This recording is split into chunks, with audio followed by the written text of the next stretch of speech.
कभी सोचा है कि एक मामूली सा दिखने वाला फैमिली ट्री यानी कि वंश वृक्ष अपने अंदर कितनी बड़ी कहानी छिपा सकता है? सत्ता, संघर्ष और विरासत की एक ऐसी कहानी जो सदियों तक फैली हो। आज हम एक ऐसे ही वंश वृक्ष की कहानी को समझने जा रहे हैं। तो चलिए इसी कहानी में उतरते हैं। ये जो फ्लोचार्ट है ना, यही है हमारा गाइड। ये हमें उन शासकों के बारे में बताएगा जिन्होंने हैदराबाद पर 200 साल से भी ज्यादा राज किया। लेकिन ये कहानी उतनी सीधी सादी है नहीं जितनी लगती है। तो हर बड़ी कहानी की तरह इसकी भी एक शुरुआत है। इस राजवंश यानी आसफ जाही वंश की कहानी शुरू होती है एक बहुत ही शक्तिशाली संस्थापक के साथ, जिसने एक बहुत बड़े राज्य की नींव रखी। ये हैं निजामुल मुल्क आसफ जाह, इस पूरे राजवंश के संस्थापक।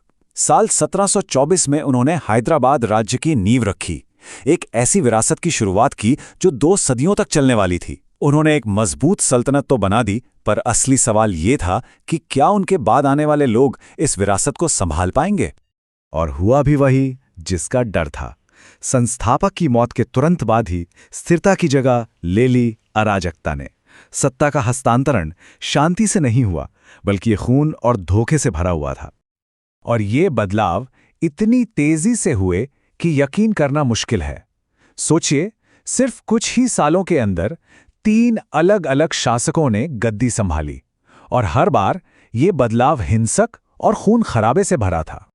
तो सबसे पहले गद्दी पर बैठे निजामुल मुल्क के बेटे नासिर जंग, लेकिन उनका राज ज्यादा दिन नहीं चला। सिर्फ 2 साल बाद उनके अपने ही भतीजे मुजफ्फर जंग ने उन्हें हराकर मार डाला। यहीं से राजवंश के अंदर गद्दी के लिए खूनी खेल की शुरुआत हुई। लेकिन किस्मत का खेल देखिए, मुजफ्फर जंग का राज भी बहुत लंबा नहीं चला। अपने चाचा को मारने के ठीक 1 साल बाद एक एक्सीडेंट में उनकी भी मौत हो गई।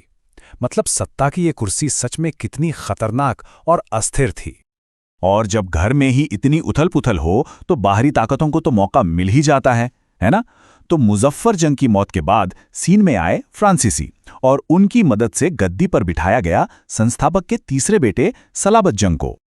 इस शुरुआती खून खराबे और अराजकता के बाद आखिरकार एक लंबा शांत दौर आया, एक ठहराव का दौर। चलिए देखते हैं कि ये बड़ा बदलाव आखिर आया कैसे। इस पूरे केओस के बाद आए निजाम अली, और उनके आने से सब कुछ बदल गया। जानते हैं उन्होंने कितने साल राज किया? पूरे 43 साल। सोचिए जरा, एक तरफ जहां कुछ ही सालों में 3 राजा बदल गए, वहीं एक शासक ने लगभग आधी सदी तक हुकूमत की।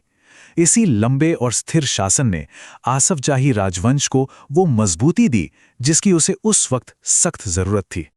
अच्छा, निजाम अली के बाद भी ये सिलसिला रुका नहीं। ये वंश चलता रहा और 20वीं सदी में पहुंच गया। सिकंदर जहां से लेकर उस्मान अली खान तक निजामों की एक लंबी कतार ने हैदराबाद पर शासन करना जारी रखा। ये वो दौर था जब पूरा हिंदुस्तान बदल रहा था।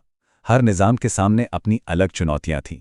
एक तरफ ब्रिटिश साम्राज्य का बढ़ता दबाव, तो दूसरी तरफ भारत की आज़ादी की लड़ाई की गूंज।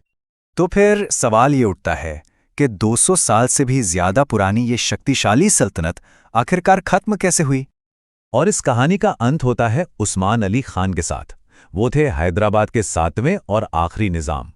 साल 1949 में हैदराबाद राज्य भारत का हिस्सा बन गया, और इसी के साथ आसफ जाही राजवंश का राज भी खत्म हो गया। तो ये थी कहानी हैदराबाद के निजामों की। एक पावरफुल शुरुआत, फिर गद्दी के लिए खूनी लड़ाइयां, फिर एक बहुत लंबा स्थिर दौर, और आखिर में भारतीय संघ में विलय। और ये कहानी हमें एक बड़े सवाल पर लाके छोड़ देती है कि असली विरासत क्या है? वो शासक जो आए और चले गए, या फिर वो राज्य, वो शहर हैदराबाद जो आज भी मौजूद है?